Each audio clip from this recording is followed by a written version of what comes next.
Hello, my name is Stephen. I am a 50-year-old retired teacher. Tonight, as the wind howls outside and the snow blankets everything with a silent, frosty shroud, a small, unexpected knock startles me from my reading. It's late, and who could possibly be visiting at this hour? Pulling on my sweater, I shuffle to the door, curious and slightly concerned. Peering through the frost-laced glass, I see a small figure, hunched and shivering on the porch. It's Roy, my 7-year-old grandson, his cheeks red from the cold, his eyes wide and frightened. "Grandpa," he stammers as I open the door, "Mom and Dad, they said I should stay with you now." The weight of his words hangs heavily in the chilly air. I usher him inside quickly, away from the biting cold. As I close the door against the winter night, I feel a mix of anger and worry, anger towards my daughter, Flora, and her husband, Alvin, for letting things come to this, worry for Roy, who looks so small and vulnerable in his thin jacket. In the warmth of the kitchen, I make us hot cocoa, watching Roy clutch the mug with both hands, the steam gently curling around his face. He sips cautiously, eyes on the tabletop. "They said they're too busy with Joe, Grandpa. I think they don't want me around anymore." The simplicity of his statement, the resignation in his voice, it breaks my heart. I kneel beside him, my hand on his small shoulder. "You're always wanted here, Roy. Always." I speak firmly, ensuring my words are a blanket of certainty in his shaken world. Tonight, as he falls asleep in the guest room, looking small and lost in the bed that's too big for him, I sit by his side a little longer, watching his peaceful face. A resolve settles within me, as solid and cold as the ice outside. Whatever it takes, I'll fight for him. Roy will never have to question his place in this world, not while I'm here. This unexpected journey we're about to embark on, it starts with a promise, whispered in the quiet of a snow-stilled night. "I'll make things right, Roy. You'll see." It's only been a week since Roy came to live with me, and today is a big day. Both he and Joe turned 7. I promised Roy we'd celebrate together, so we head to Flora and Alvin's house, which is decked out for a party. But the atmosphere is off. It's Joe's big day, and Roy seems to be just a guest. Flora greets us with a bright smile that doesn't quite meet her eyes. "Happy birthday, Joe." Banners are everywhere, and the house is buzzing with excitement. Joe is in the spotlight, showing off a new magic trick to a circle of admiring relatives. Roy hovers at the edge, clutching a small gift I gave him earlier. I try to keep my tone light, and let's not forget it's also Roy's birthday today. There's a pause, then a few relatives echo me, wishing Roy a happy birthday too, but the shift back to Joe is immediate and almost seamless. As gifts are opened, Joe's pile grows while Roy sits with the few I brought, his smile a little too fixed, a little too sad. I watch this, feeling a mix of anger and sorrow, and decide it's enough. On the drive home, Roy is quiet. I glance at him and see his fingers tracing the outline of the spaceship on his new book cover. "Did you enjoy the party?" I ask, though I dread his answer. "It was okay, Grandpa. I liked the magic tricks," he replies, trying to keep upbeat. But his eyes don't match his words. That night, back at our place, he opens his presents from me under the soft glow of his bedside lamp. His face lights up with each book about planets and stars, a genuine smile finally breaking through. Putting him to bed, I kiss his forehead and whisper, "You're going to have a world of your own, Roy, full of stars and wonders." I close the door softly behind me, my mind racing with decisions yet to be made. Tonight, I'll start the process to fight for his happiness and security. Roy needs someone to stand up for him, and I'm ready to be that person. A few days after the birthday, I receive a call from Flora. She sounds uneasy, asking if we can talk about Roy's situation. I agree, setting a time for them to come over. As I hang up, a knot forms in my stomach. This conversation is long overdue, but I dread the confrontation. When Flora and Alvin arrive, they don't waste time. Flora starts, "Dad, we need to be practical about the boys' futures. Joe has opportunities that we can't ignore, and, well, it's becoming difficult to manage everything." Alvin chimes in, a rehearsed speech ready. We've decided to move closer to Joe's new school. It's a great chance for him, and honestly, it might be best if Roy stays with you for a while. Financially, it's tough to handle both. I sit there, stunned not by the news, but by their straightforwardness, as if discussing a mere transaction. My voice is calm, though it belies the anger I feel. You're his parents. How can you justify abandoning him because it's financially tough? Flora looks uncomfortable, but Alvin is defensive. We're not abandoning anyone, Stephen. We're just trying to do what's best for Joe, and frankly, Roy could benefit from a quieter environment. By quieter, you mean away from his family, his twin? I ask, my tone rising slightly. They don't have an answer, just exchanged glances that say everything they don't want to. The conversation goes in circles until it's clear they've made their decision, regardless of what I say. They leave, and I'm left with a cold fury and a resolute decision. This isn't just about custody now, it's about saving Roy from growing up feeling unwanted. Later that night, as I watch Roy sleep, peaceful and unaware of the storm around him, I make a silent vow. I won't let them hurt him anymore. Tomorrow, I'll call my lawyer. It's time to take a stand, not just for Roy, but against a choice that no child should ever have to endure. Roy won't just be staying with me, he'll be staying for good if I have anything to say about it. The morning after Flora and Alvin's visit, I sit at my kitchen table with a strong cup of coffee, the previous night's conversation replaying in my mind. I can't shake the coldness of their words, or the ease with which they seemed ready to split their sons. But my resolve is firmer than ever. I will fight for Roy. I pick up the phone and dial my lawyer, an old school friend who's helped me navigate legal waters before. Mark, I need your help, I begin, and I lay out everything, Flora and Alvin's intentions, their willingness to leave Roy behind, and my determination to prevent that. Mark listens, his responses measured and thoughtful. Stephen, you have a strong case for custody, given the circumstances. It's clear you provide a stable and loving home. We'll need to document everything, gather statements, and possibly get social services to visit. I nod, even though he can't see me. Whatever it takes, Mark. I won't let Roy be treated as second best. The next few weeks are a whirlwind of preparations. Mark guides me through the legal steps, while I focus on maintaining a sense of normalcy for Roy. We spend our evenings exploring books on astronomy, and our weekends at local museums or parks. With each passing day, Roy seems to laugh more easily, his eyes brighter. One evening, as we sit watching a documentary about the planets, Roy snuggles closer. Grandpa, can we see the stars through a telescope sometime? He asks, his voice full of wonder. Of course, I reply, squeezing his shoulder. We'll do that very soon. Just you and me. It's moments like these that I fight for, a simple joy, a child's curiosity, untainted by adult failures. And as I tuck him into bed that night, leaving a gentle kiss on his forehead, I whisper a promise into the quiet room. You're going to have a wonderful life, Roy. I'll make sure of it. The promise feels like a vow, not just to him, but to myself. As I step out of his room, the weight of the upcoming legal battle sits heavy on my shoulders, but the resolve in my heart is unwavering.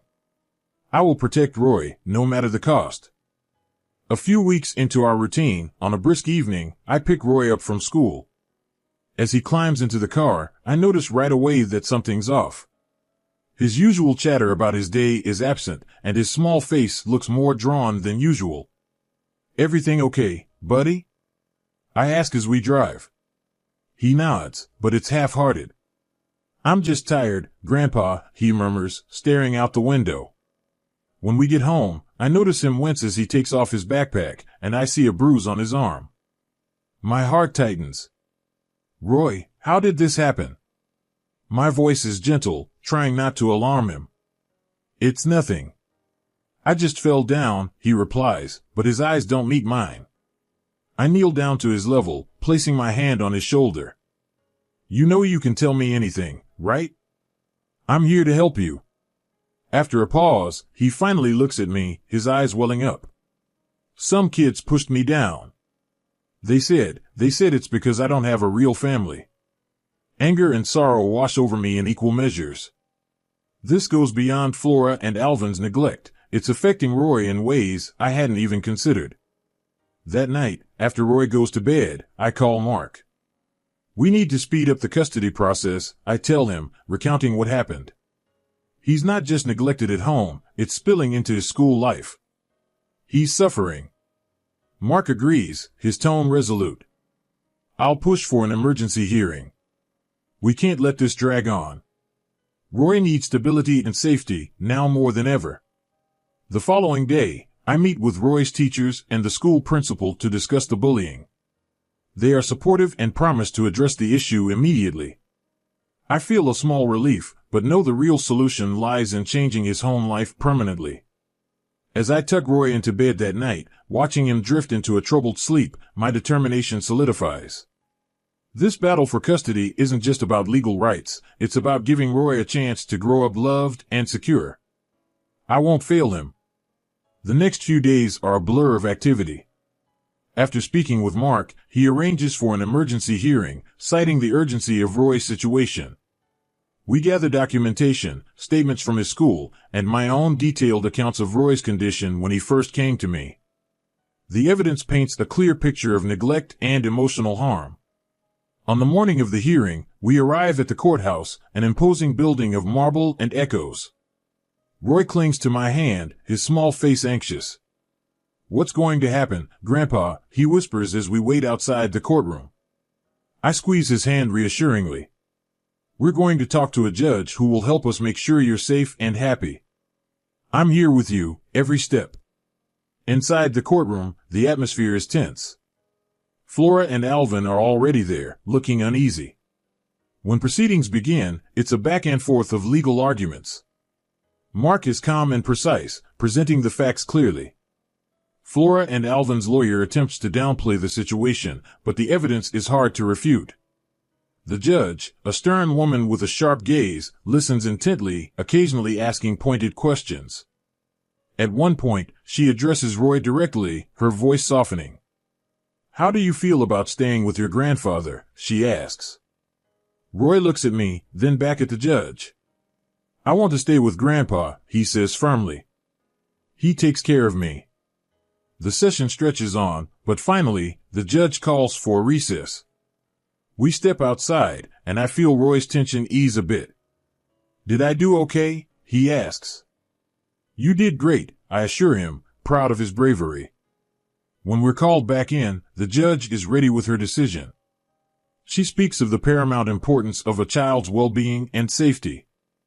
"Given the circumstances presented, I am granting temporary full custody to Mr. Stephen Richards," she declares. Relief washes over me, so profound it nearly knocks the breath from my lungs. Flora and Alvin are stunned, their faces a mix of disbelief and anger. As we leave the courtroom, Roy's grip on my hand tightens. Outside, the air has never felt fresher, the sky more clear. "What does that mean, Grandpa?" Roy asks, looking up at me with hopeful eyes. "It means you're staying with me, Roy. You're home now, for good," I say, my voice thick with emotion. He smiles, a beautiful, genuine smile that reaches his eyes, and for the first time in a long while, I feel a weight lift off my shoulders. We've won this battle, but I know our journey together is just beginning. I'm ready for it, ready to give Roy the love and life he deserves. The days following the court decision are filled with a mixture of relief and new responsibilities. Roy's presence in my home now feels more permanent, and with that permanency comes the need to formalize his environment. We spend the weekend repainting his room, a bright shade of blue, his choice, and assembling new furniture that makes it truly his own space. "Can we get a telescope, Grandpa?" Roy asks one evening, his face lit by the excitement of our new project. I nod, smiling at his enthusiasm. "Absolutely, we'll pick one out together." Shopping for a telescope turns into an adventure, with Roy taking meticulous care to choose the best one within our budget. When we set it up in his room, his eyes sparkle with the reflection of the stars he now has access to every night. School becomes easier for him, too. With the situation at home stabilized, he gains confidence. His teachers report that he's more engaged, and the bullying issues have ceased thanks to their interventions and his newfound self-assurance. One afternoon, I receive a call from Flora. It's the first time we've spoken since the court decision. Her voice is hesitant. Dad, I just wanted to see how Roy is doing. He's doing well, Flora. He's happy, I respond, keeping my tone neutral. There's a pause, filled with things unsaid. Thank you for taking care of him. I know he's in good hands, she finally says. I'll always look out for him, I assure her, and we end the call with a promise to keep her updated on Roy's progress. As summer turns into fall, I watch Roy grow not just taller, but bolder. His curiosity about the world expands, and our evening stargazing sessions often end with deep discussions about the universe. One clear night, as we adjust the telescope, Roy looks up at me. Grandpa, do you think there's anyone else out there, looking back at us? Maybe, I say, pondering his question. The universe is vast, and we're just a small part of it. But right now, I'm just glad we found each other in it. Roy smiles, squeezing my hand. Me too, Grandpa. Me too. This new chapter of our lives, marked by healing and exploration, feels like the beginning of a grand adventure. As I tuck him into bed later, leaving his room with the soft glow of a nightlight shaped like the moon, I feel a profound sense of peace. We've got a whole universe to explore, you and I whisper into the quiet room. And with that, our journey forward, under the vast, starlit sky, feels infinite. As autumn leaves blanket our yard in fiery hues, I reflect on the transformation in both our lives since Roy came to stay. His laughter now fills the house, a sound that warms me more than any fire could. Today, we're planting a tree in the backyard, a young maple that will grow alongside Roy, a living symbol of his new beginnings. Roy digs into the earth with determination, his small hands surprisingly adept. Grandpa, this tree is like me, isn't it? It's going to grow big and strong, right here. Yes, it will, I agree, helping him steady the sapling. And just like this tree, you have roots here now, deep and strong. We step back to admire our work, the tree standing proud in the soft morning light. Roy grabs my hand, squeezing it tight. I'm glad I'm here with you. I wouldn't have it any other way, I tell him, feeling a lump form in my throat. In the weeks that follow, our routine becomes pleasantly predictable. We read together, stargaze, and on weekends, explore local parks and museums. Roy's curiosity seems boundless, and I do my best to answer his every question. One afternoon, we receive a surprise visit from Flora. She's hesitant at first, clearly uncomfortable, but Roy's cheerful greeting eases the tension. Mom, look at the tree Grandpa and I planted. Flora follows him outside, watching as he shows off the maple. I watch them from the doorway, hopeful yet cautious. When Flora turns to me, her eyes are moist. He's really thriving, isn't he?